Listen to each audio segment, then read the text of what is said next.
It's Spoilerin time. This is a show built on the bones of Cordkillers. Well, Cordkillers is still alive. It's a show where we talk about how to watch things, then we watch them, and then we talk about them here. This week, we're going to talk about The Larry Sanders Show, episodes 8 and 9 of season 3. Picard, the season 1 finale, episode 10. Westworld, season 3, episode 3. And Better Call Saul, episode 6 of season 5. I'm Tom Merritt. He's Brian Brushwood. That's right. I'm Brian Brushwood, the person built on the bones of Brian Brushwood. Literally. Hey, man, no movie draft until we have some movies. What do we want to start with? Shall we start with Better Call Saul? Yeah. So this is the Wexler versus Goodman, right? Wexler versus Goodman. And what I liked about this, I mean, there's a little bit of a Mike plot we'll get to as well. But what I liked about this is it's Jimmy being Jimmy here, right? Like Saul Goodman is a shyster, of course, but this is Jimmy thinking he's doing a favor for Kim and pissing her off royally by basically going against what she said. She's like, let's just pull out of this. Let's settle. It'll be fine.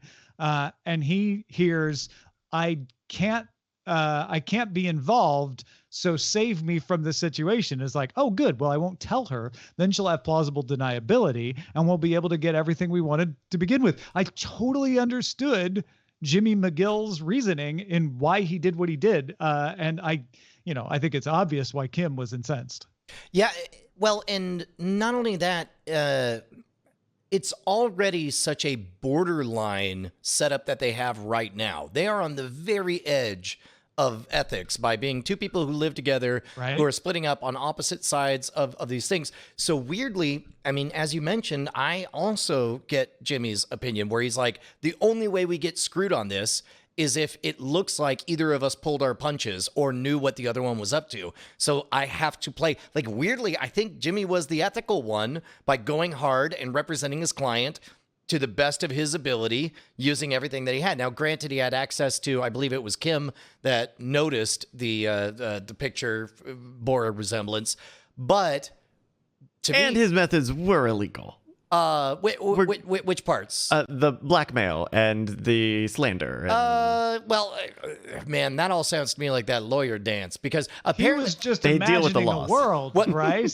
But apparently, like when somebody wants to actually blackmail another person, and Penn Jillette told this story. He had a laptop that went missing that had a bunch of compromising photos on it. And these people hire attorneys to say, hey, we have a laptop here. And it seems like, it'd be worth a lot of money because it's a very good laptop. You're like, how much money do you think that laptop is worth? It is like, well, it's got Windows 95 installed on it, so maybe $50,000. And then they never say what the thing is, but apparently that is the legal lawyer dance. But then going back, so that feels morally ethical then. Well, no. I don't look. I don't understand the voodoo of lawyers, but it seemed like he stayed within the weird black and white boundaries of voodoo lawyer talk. And honestly, for the purposes of watching Better Call Saul, like he did. Like I'm not going to worry too much because that's not really important. What's important is that he knows that Kevin wants this done with.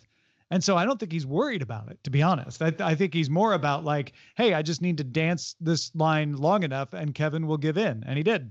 And speaking of dancing around, we're dancing around the real start of the show, which is by the time you get to the end with the blow up where Kim's very upset. She goes, well, we got to do something. We either got to end it or get married. And it's like that get married was a hard left turn because, of course, I was like, oh, this is what happens. They have a falling out. They're they're against each other, and she's going to be gunning for no, because immediately she's like, or get married. And as ridiculous as it sounded at the moment, I'm like, oh no, that is a thing that happens where you're like, or we could just have another kid. To save this marriage. It's kind of that kind of logic. Like, this relationship is so messed up. What if we just get married? That'll solve everything. Oh, I didn't take it from that standpoint at all. I think that she likes him, but there are I think she's uncomfortable with the legal ramifications with the way he runs his business and realizes that on a personal level, she could keep him as a partner. But the only way to shield herself legally is to be married, so she never Oh, has I'm to sure that's testify part of it against too. him. Yeah, I don't think either one of us is wrong. I think it's all playing into it.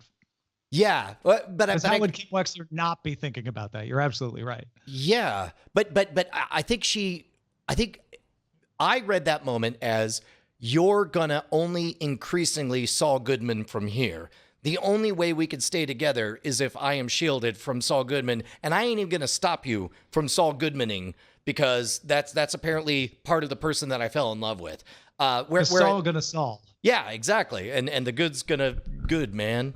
Isn't it interesting that this is really the first time we've spent a lot of time thinking about their relationship? I don't think they really have ever talked about it on the show. They've talked about like, oh, we could get an office together. Obviously, they moved in together and are, living together and kind of dependent on each other. But we've never spent a lot of time saying like, this is my boyfriend, this is my girlfriend. This is no, and I actually kind of love that because they put a cherry on top of it in ways that are not obvious. They don't talk about like, oh, this is my boyfriend, this is my girlfriend, but they're like, hey, what do you want to eat tonight? Or I'm picking up Ty. Like they do all the things you do when you're in an ongoing relationship without having to put it in front of you. I think that's really interesting. So to me, what was interesting is it shone a spotlight on the fact that up until that moment, we've known this is a doomed relationship from the start. And we, as the viewer, have never allowed ourselves to really believe in it until like those words, we could get married. All of a sudden, for the first time, I seriously thought,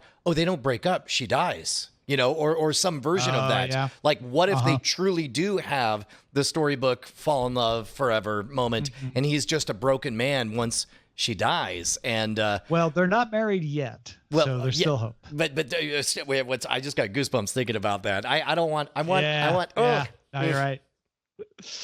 Let's talk about Mike, who gets assigned by Gus to be Nacho's handler, and so they both have to kind of pretend they don't know each other. And then Nacho tries to warn Mike off about Gus, and Mike's like, "Yeah, no, I really do know all about this stuff." This was, to me, kind of mechanical stuff you had to go through, but it was pretty interestingly done. I don't remember their previous entanglement between Nacho and Mike, and I know I could have looked it up, and I know I'm supposed to remember it, and if I was binging it, it would have been fresh in my mind. But do you remember exactly how the two of them came together? Nope. That's wild, but from this is one of those cases where we are, I don't want to say suffering, but we're getting a less awesome experience for not binging it. I mean, I don't know. I can't remember what happened this morning either, so I'm not sure how much of it is the experience of Better Call Saul, just my continuing not being. If I don't look something up, I can barely. I'm looking at the Wikipedia article right now to remember what happened in this episode, so I'm not gonna place too much emphasis. Oh no! On me not remembering Mike and Nacho meeting. Man, I feel like the new Pope just blessed me and say all is forgiven, like because I always feel so guilty when I can't remember those details. No, I never can remember any of that stuff either. I always have to look at notes. So, but yeah, there you go, folks. We are not. We're not perfect memory grams. But yeah, this will go somewhere else. And it's building some tension, right? Yeah, I am starting to feel that thick-skinned darkness that we come to associate with Mike. This is sort of the conscious beginning of it. We've seen a lot of Mike sort of in bad situations trying to do the least bad thing. But now it really felt like he's just given himself over to like, yeah, I work for a meth dealer now. I'm coming to peace with that. And that's where we see him in Breaking Bad, right? It's like, oh, he's just a hard-bitten guy who works for these drug dealers.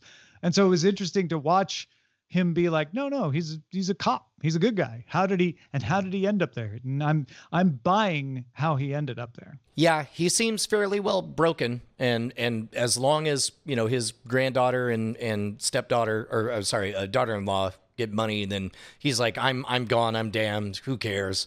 Just as long as they get paid.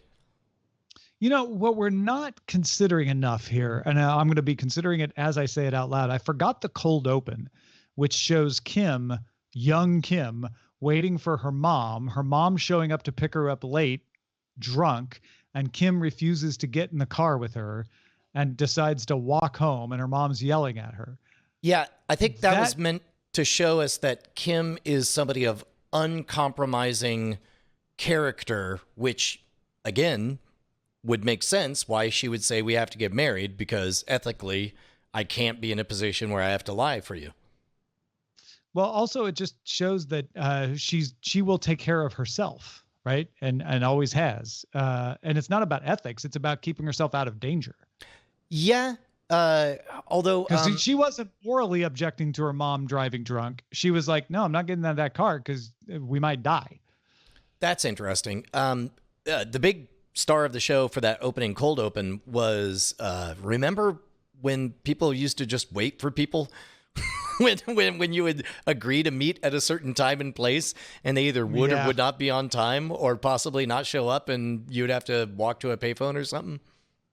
Also, Jackie Hearn pointed out it's interesting that Kim is from Red Cloud, Nebraska. That's not far from where Gene is in Nebraska. Ooh, what are you doing? What are you doing? What are you planting in my head? Do you think they get to pick? I don't know.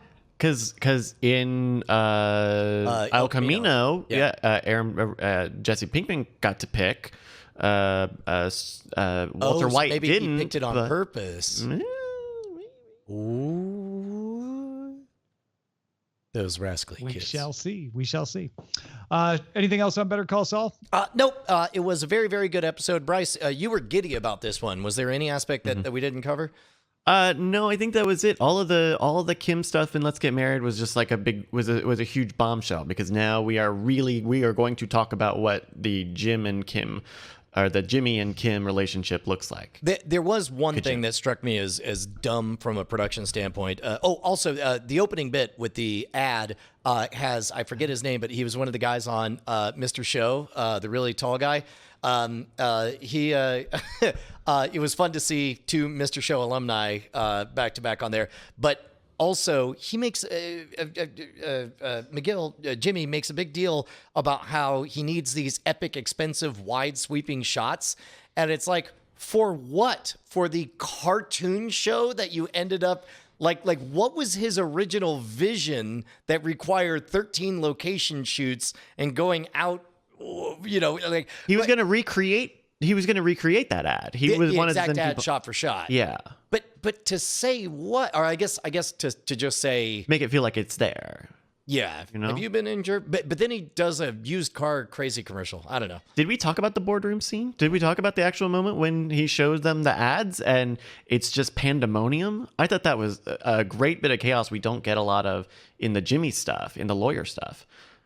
It was fairly far afield. Like, in this universe, in this canon, they've established that he at least knows what the boundaries are, and there's decorum and stays within them. He understood when he was tiptoeing over the line with his old lady looking sad shot. And then to see all of that thrown out the window for him to become all of this, to be a cartoon character, it was just a little bit much for me. And really? It was electric in the moment, but it was kind of silly. Tom? Nah, it's fine. I mean, I don't differ with Brian too much. Like, it was electric in the moment, and that's good enough for me. I'm not gonna pick on it. It's a sketch. Okay. Yeah.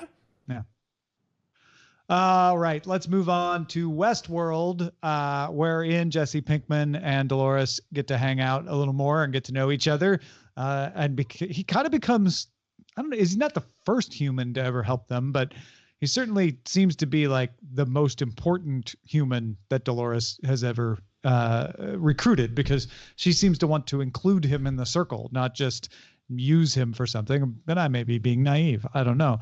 Most of the episode focuses on Charlotte Hale's backstory, which is obscured. We know she's an important person to Dolores, but we don't know which previous Westworld personality she is.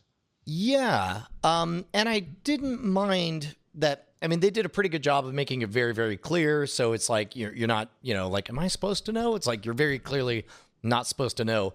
But I had the realization today, look, man, I don't like petting rattlesnakes. They tend to bite. But if you were going to be a rattlesnake that wanted me to pet you, you'd cover yourself in fur and put on big googly eyes, and then I'd want to pet you.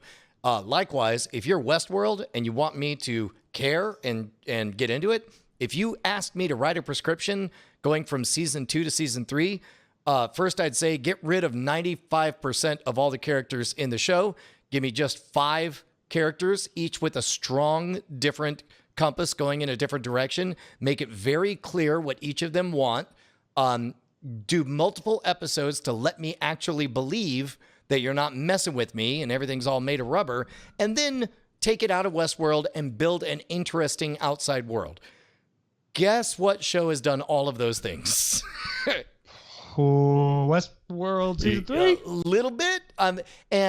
And yes, it was all mentioned in the first episode, but it was made very clear that the pitch is, Jesse Pinkman, the world is the Matrix, and you will never achieve the station that you deserve in life because you're being kept down by the man. Take this red pill and join me. And he's like, yes, I'm going to die anyway. I already know I'm literally standing on the bridge where I'm going to commit suicide. You have I swear to you, my axe. And he's going to be the Mike Ehrmantraut, the foot soldier of this thing that is going to be talented and steadfast. Outside of that, I loved everything they've done with the world building in the outside world. I loved the idea of this glottal microchip that controls all of his body functions and all that. That's a good way to get me to pet a rattlesnake. If I were to pick on anything, and I won't pick on much, it would be that sort of on the nose explanation of the big tech companies who have collected all of your data are controlling the world secretly and preventing you from ever becoming anything. It felt a little bit too of like, look at these headlines that have been in the news to me. I would like a little more advancing on the notion. It seemed a little simplistic, but I can also look past that because everything else they're doing makes this a compelling story. And I could easily just ignore that's the underside of this. I love the idea that we have an amusement park AI going up against big data collection. And if you're going to rip something from real headlines, that works for me. It's like, oh, okay. So it's DeepMind versus the Facebook advertising algorithm. I'm in. This is great. They also did an okay job of doing the address and dismiss maneuver where that fear where it's like, yeah, we get it. Everyone collects everything. But they sort of put a timeline on it where they say, yeah, humanity realized that having all of their data captured was immoral and put a stop to it. But when I was a kid, all of this was collected before that got shut down. So by acknowledging that this is a world that acknowledges that data is precious and your metadata, is a virtual version of you and that you own it, that somehow made it okay, where it's like humanity got beyond it and resolved it. But this is a case where there was a gray area that was able to be captured for nefarious purposes. There's still fallout from that gray area. Yeah. Yeah. I'm surprised they didn't reference the coronavirus. Because that would have been important in that data. No, I'm just kidding. I thought this was great. I want to find out more about Charlotte Hale. I love that Tessa Thompson is playing Charlotte Hale very clearly differently. Like it's a different tone of voice. It's a little more tentative. And I'm like trying to figure out like, who is that? Do we know that person? Like, who does that sound like? Who is she being? I was really captivated by that. Yeah, I did not watch the next week on, but I saw the chatter. I guess we get the Man in Black coming back. Mm-hmm. Yeah, he ain't in black anymore, but yeah, he's coming back next week. Do you guys have any theories about what the thing is going to be this season? I got a few. What the twist is? Or just like what? Yeah, like I think they're gonna make us think Charlotte is Maeve. No. John Marsden is the Teddy. Oh, yeah, Teddy. I thought the lapdog. The security guy was Teddy. Am I wrong about that? Oh, well, I guess I don't know. But my theory is they're gonna make us think that it's him, and it's actually going to be Bernard. Because the way Tessa Thompson's character is kind of acting and talking in this episode is very like Bernard-like, and I think they're going to do like a timeline. But when she was talking to Charlotte, she said even him, and there was one of the balls that looked slightly different, and it was. I thought they were pointing. Yeah, to that's me right. That she put set in up a thing. 4 of them were of one category, and one was of a different category. Yeah. I thought, what was the name of the doe-eyed girl from the whorehouse in the first season? I thought they yeah. would bring her back because she was so, I don't know, loyal and foot soldiery. Yeah, that's not a bad thing. That's a good one. Yeah, it could be that. I mean, it could still be Maeve. We don't really know. They do this on Westworld. They lead you to believe that everything's happening concurrently and then show you that it wasn't. It would be super weird to be Maeve, though. Did it feel like Maeve to you? No, it felt like the doe-eyed girl you're talking about. Yeah. So, yeah. Man. Clementine, that was her. Clementine. Yeah. Clementine. No, that was my suspicion just based on vibe, is that it was Clementine. Like somebody who is afraid, but looking for direction, but not quite strong enough to see it through. Like none of that read as either Bernard or Maeve to me. Or even not Teddy was the security guy. Whoever the lapdog of what's her name was. Lapdog. The cowboy that was in love with Dolores. That was Teddy. No, I thought Teddy was the security guy. I meant the cowboy when I was saying that earlier. Teddy's the cowboy that was in love with Dolores. Yeah. Wait, what's the name? I thought Teddy was the name of the guy? security guy from last episode. And I'm gonna have to look this up. I thought weird. We'll figure it out. This is why we have a hard drive and it's not in RAM. You're talking about the Scottish security guy? No. The blonde guy. The guy that swore his axe to Bernard. On the second episode, I think. Yeah. That security dude swore his axe to because I guess everyone's made of robots these days. Bobo Hemsworth, people are saying. In any case, Martin maybe. No. My other theory is that like the whole big thing on the bridge with Caleb and Dolores is like, oh, the system has already sold you down the river. I think there will be a big turn later in the season that where the system offers him a better deal, or no, that this has also been calculated into the system. He's also like a giveaway pawn from the system to throw Dolores off. It is, and then she has to decide if she wants to throw him away because he's a liability. It's a bit on the nose that that this episode is about this being the Matrix and the bad guy looks like the architect, and now you're proposing that maybe there have been 7 iterations of Zion, and all of this is part of the plan as well. Mm-hmm. The security guy that's helping out Bernard's name is Ashley Stubbs. Stubbs. There we go. There we go. Thank you, Tom. Mm-hmm. Great. Anytime. All right. Anything else on Westworld? No, I don't like to pet rattlesnakes, but that's a very fuzzy rattlesnake.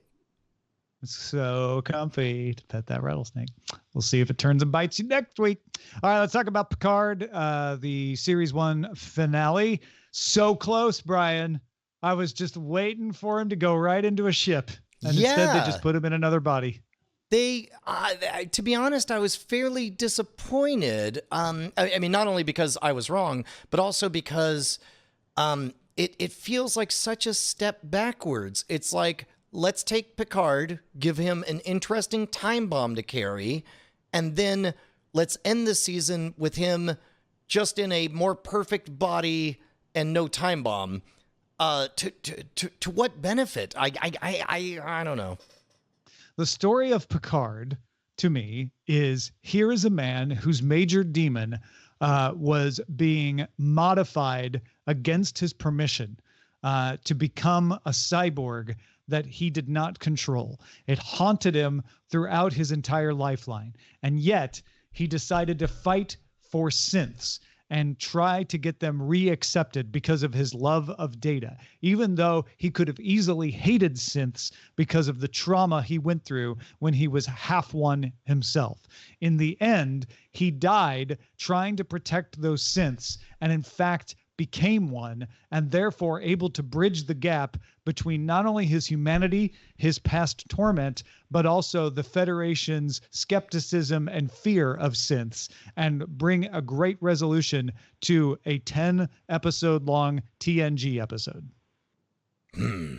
That is a very generous interpretation of the final episode of Picard. Well, it's not generous. That's how I interpret this. Yes. This is just how I saw it. And so having Riker show up, you could very much say, and maybe you will, like that's just Deus Ex Machina. It's fan service and all of these very valid criticisms. To me, I'm like, yes, that's what you do at the end of a TNG episode. You have Riker show up and say, well, I couldn't let you do this on your own, which is exactly what he says. And I was like, oh, okay, I get it now. This is like the movies, an extended TNG episode. And when you extend those episodes, they have a lot of weak spots because they really aren't built to last over that long. But in the end, I loved it. I enjoyed every minute of it. That's so interesting because my impulse is to go the exact opposite direction. I suspect I would love this series if it was an episode of or a 24 episode order for the series.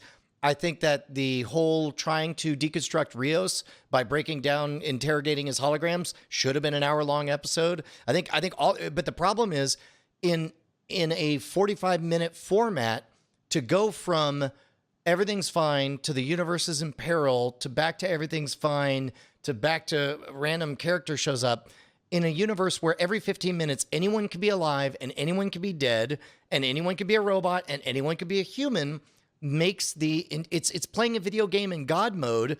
And when the whole world's made of rubber, I don't feel anything. Now, having said that, there is one aspect in which this entire series really shines.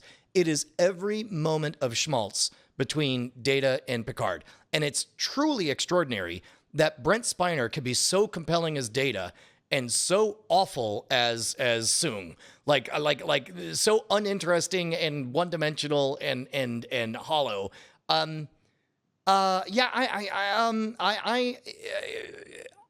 There are parts that are worthy, but I don't think it breaks the franchise. I think it's the best of all the new Star Trek stuff I've seen, and I've seen very, very little.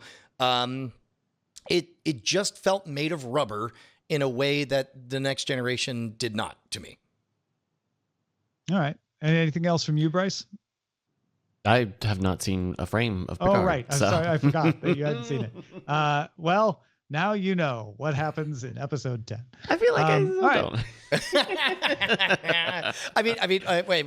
What happens is somebody hits the red button that opens up a portal so that the end of Avengers happens with snakes coming out. But then a bazillion D ships show up, and then Will Riker shows up just hamming it up, just shit-eating grin on his face. Sorry, I cursed. And then saying like, well, I was a retired admiral, but now I'm back for this moment. Anyway, let's get the bad guys. Get out of here. Get out of town, you. Snakes. Yep. All right, let's talk about the Larry Sanders Show. The episodes are the Mr. Sharon Stone Show, in which Larry dates Sharon Stone, and Head Writer Phil, in which Phil becomes head writer. These are very literal titles this week. Which is good because it makes it easy for me to remember because, as we know, this is the first show that I watch as soon as we're done watching Cordkillers or doing Cordkillers. Which of these did you like more? I think I liked Head Writer Phil slightly better, simply because I really liked the Artie performance in that. This is what led me to tweet Rip Torn is a treasure, because I love him in every episode, but these were great when he was telling Phil like what he needed to do to be head writer and why he couldn't be head writer, and then made him head writer and said, well, you should be head writer because this is why. I loved every minute of that. The Sharon Stone episode was fun because it toyed with that idea of, there are celebrities and there are celebrities, and if they do date, which they do sometimes, there's a power imbalance, and I thought they had some fun with it. But I guess I liked Head Writer Phil. What about you? I loved Head Writer Phil and only mildly liked the Sharon Stone episode, mainly because it felt so dated to me, because it was acting as though it was novel to have a woman of Hollywood sexually empowered, because at this time, Sharon Stone took so many roles about, sexually aggressive, empowered women, but then also acting like it was at least amazing to Larry that someone like Sharon Stone would be of a higher Hollywood status than he was or whatever. So I just didn't feel much of that novelty land with me. Whereas the Head Writer Phil, like that is an epic classic narrative of, the thing you want to be it is cursed because here's the person you have to be to get the thing you want to be. That thing. And Yeah. you have Artie as this epic muse of poetry who gives the warning of like, go not down this path, my Cassandra friend. You Artie, are not, yeah. and it was beautiful. It was a Greek epic, and I thought it was great. No, absolutely. I didn't think the Sharon Stone thing is dated, and it probably was, and I just didn't notice because I interpreted it as Sharon Stone has more celebrity than you. Not, isn't it weird that she has more celebrity than you and she's a woman? Like, I just thought it was, hey, this happens when you date someone more famous than you. You have to be okay with that. And I took it totally as my own ego versus that of another, not gender based. That's interesting. Yeah, there's definitely that moment where it's novel and surprising to Larry that she's more famous than he is, and but I thought that was more of him just having such a big ego that he's like, oh, but come on, how much more famous can anyone be? Like, I'm famous too. Like, and because that's consistent with him, whether no matter what he's talking about, to be like, yeah, but I'm Larry Sanders. I'm famous. I have a TV show. Yeah, in all fairness, because this was shot, it would have been around what, 92 or so, like August 10th, 1994 is when it aired. 94. Okay, so it would have been shortly after like Basic Instinct and yeah. I'm sure you're right. I just wasn't thinking about that stuff. Yeah, to me it felt like it just took me back to being 18, and as a result, Put it this way, I think you could tell this same story without that. I think you could easily I agree. have this be the plot without having any of that in there. I do agree with that, and I suspect that I was unfairly distracted on that account, just for at the time being of approaching sexual maturity, and Sharon Stone being this silver screen sex icon. Well, yeah, I mean, why do they pick Sharon Stone? Well, partly because they could freaking get Sharon Stone to be on Larry Sanders' show. Hell yeah, they'll pick Sharon Stone. But also, yeah, the cultural zeitgeist around her at that time was all that stuff you're talking about. So yeah. But I definitely dug Head Writer Phil because I was left suspecting. I mean, they definitely left us in a place where it looks an awful lot like Phil's going to actually develop into an interesting character. yeah, indeed. Like, they kind of forced some character growth on him, which honestly, I don't have a high bar for that in Larry Sanders' show. It's okay if some of these folks remain paper cutouts. It's a comedy after all. And it's not really pursuing a serious plot arc. But yeah, if we get Phil as a stronger head writer character, I think that's just more realistic. And that's where the show shines, is when it satirizes the realism of it. And Artie is a very great, cardboard cartoon version of a real producer. And so it'd be great to have that same thing with Phil as a head writer, because that's a real character. And it's kind of been underplayed right now. Yeah, I wish I knew more. I wish I had better theater training, because it's not like a Greek chorus, but there's some name for what he is. Like, and maybe somebody can write us at cordkillers@gmail.com. Artie, you mean? Yeah. Artie occupies a unique role. He's the Cassandra. Cassandra is always the one who prophesies doom. Okay. And accurately, like gets okay. Yeah. I guess I hadn't heard that term before. There's probably another term that you're looking for. But yeah, that's what it made me think of anyway. Yeah. Anyway, I've definitely liked Head Writer Phil a lot more.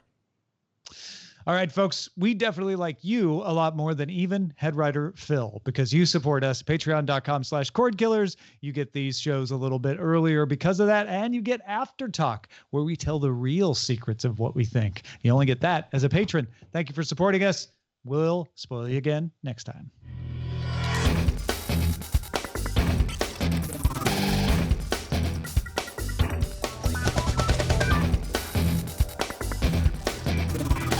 Diamond Club hopes you have enjoyed this program.